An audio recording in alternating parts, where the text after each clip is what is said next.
Hello, hi friends, स्वागत है आपका आपके अपने channel achieve your goal with Suman पे। यहाँ पे हम लोग तैयारी कर रहे हैं होम साइंस की for TGT, PGT, D triple SP, RPSC and LT grade के लिए।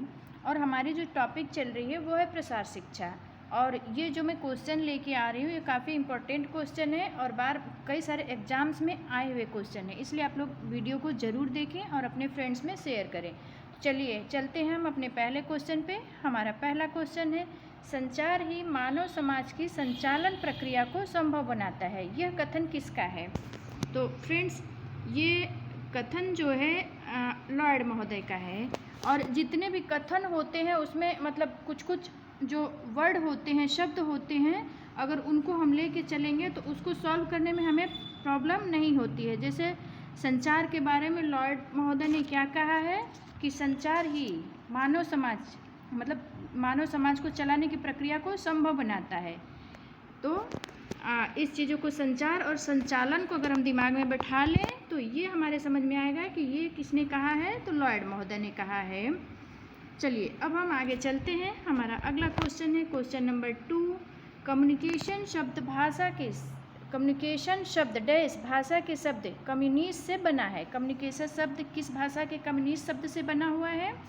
तो फ्रेंड्स, इसका आंसर आपका हो जाएगा option number A, Latin. Latin भाषा के कम्युनिस्ट शब्द से कम्युनिकेशन बना है। चलिए अब हम आगे चलते हैं। हमारा अगला क्वेश्चन है क्वेश्चन नंबर 3। संप्रेषण कथन, लेखन या प्रतीकों द्वारा विचारों, तथ्यों या सूचनाओं का आदान प्रदान या उसमें भागीदारी है, यह कथन किसका है?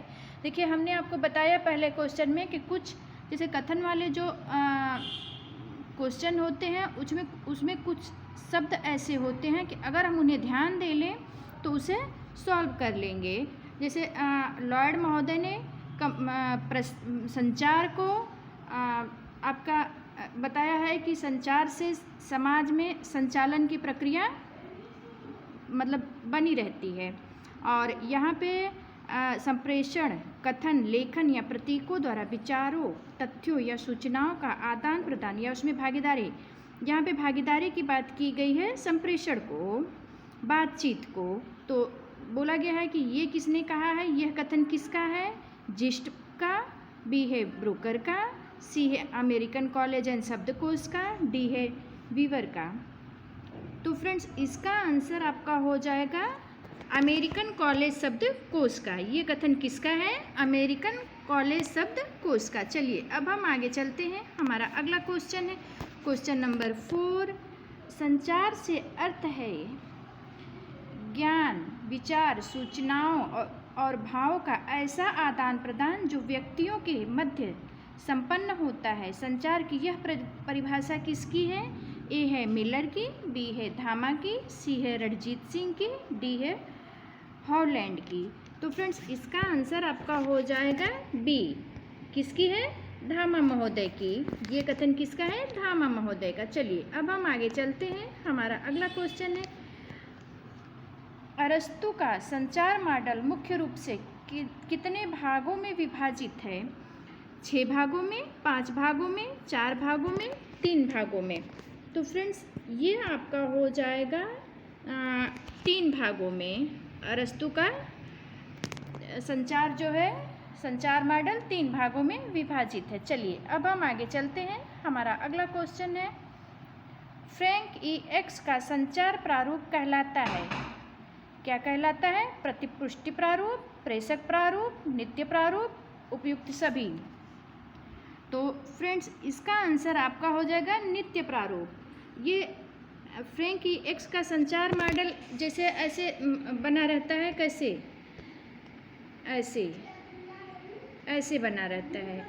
ये आपका नित्य मॉडल हो जाएगा। चलिए अब हम आगे चलते हैं। हमारा अगला क्वेश्चन है क्वेश्चन नंबर 7। वह सभी शैक्षिक और प्रयोगात्मक कार्यक्रम जो कृषि क्षेत्र में चलाए जाते हैं संचार कहलाते हैं, यह परिभाषा दी है, किसने दी है?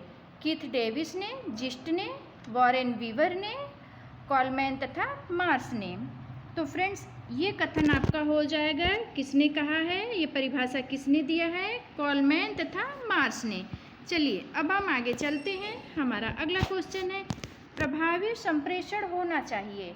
लेकिन प्रभावी संप्रेषण मतलब हम बातचीत कर रहे हैं तो उसका सामने वाले पे प्रभाव पड़ना चाहिए, हमारी बातों का छाप पड़ना चाहिए। तो बोल रहा है कि मतलब प्रभावी संप्रेषण कैसा होना चाहिए? संक्षिप्त, अर्थपूर्ण, शिष्ट, उपयुक्त सभी। तो फ्रेंड्स इसका आंसर आपका हो जाएगा उपयुक्त सभी। जैसे हमारी बातें कहनी है तो ऐसा ना हो कि हम इतनी बातें करें कि सामने वाला ऊब जाए, तो हमें उतना ही कहना चाहिए जितनी ज़रूरत हो और उसका एक उचित अर्थ निकलता हो, तथा उसमें जो शब्दों की व्यक्तता हो, जो हम शब्द यूज कर रहे हों वो उसमें शिष्टाचार होना चाहिए। तो इसका आंसर आपका ऑप्शन नंबर डी, उपयुक्त सभी। चलिए अब हम आगे चलते हैं। हमारा अगला क्वेश्चन है, संप्रेषण में हकलाना या दोषपूर्ण उच्चारण है। बोल रहा है कि संप्रेषण में अगर हकलाता है बच्चा या फिर कोई भी, या फिर दोषपूर्ण मतलब हम शब्दों का ठीक से उच्चारण नहीं कर पाते हैं, उसे मतलब क्या कहेंगे? व्यक्तिगत बाधा, भौतिक बाधा, भाषा बाधा, संगठनात्मक भाषा। तो फ्रेंड्स इसका आंसर आपका हो जाएगा व्यक्तिगत भाषा, क्योंकि सभी लोग नहीं हकलाते हैं। कोई क्लियर बोलता है बहुत कम, रेयर केस में ऐसा होता है। तो इसका आंसर आपका हो जाएगा व्यक्तिगत बाधा। चलिए अब हम आगे चलते हैं। हमारा अगला क्वेश्चन है क्वेश्चन नंबर 10। क्रेनेथ ब्रूक ने संचार प्रक्रिया के कितने तत्व बताए हैं? ऑप्शन नंबर ए है 3 तत्व, बी है 5 तत्व, सी है 6 तत्व, डी है 7 तत्व। तो फ्रेंड्स इसका आंसर हो जाएगा 5 तत्व। क्या हो जाएगा? 5 तत्व। जैसे मैं क्या करती हूँ कि किसी किसी चीज़ों को उसके शब्दों से मतलब जो अक्षर हैं उनसे मिला लेती हूँ कि इसमें कितने तत्व हैं, इसमें कितने तत्व हैं। जो चीज़ें मुझे याद हो जाती है वो तो ठीक है। जैसे मैंने इसका मुझे नहीं याद था तो मैंने बना लिया, क्रेनेथ ब्रूक में 5 अक्षर है, 1 2 3 4 5, तो मतलब 5 तत्व। तो ऐसे मैंने बना लिया है।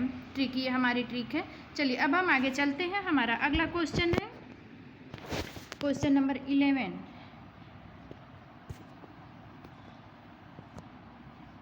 SMCRE मॉडल किसने दिया है?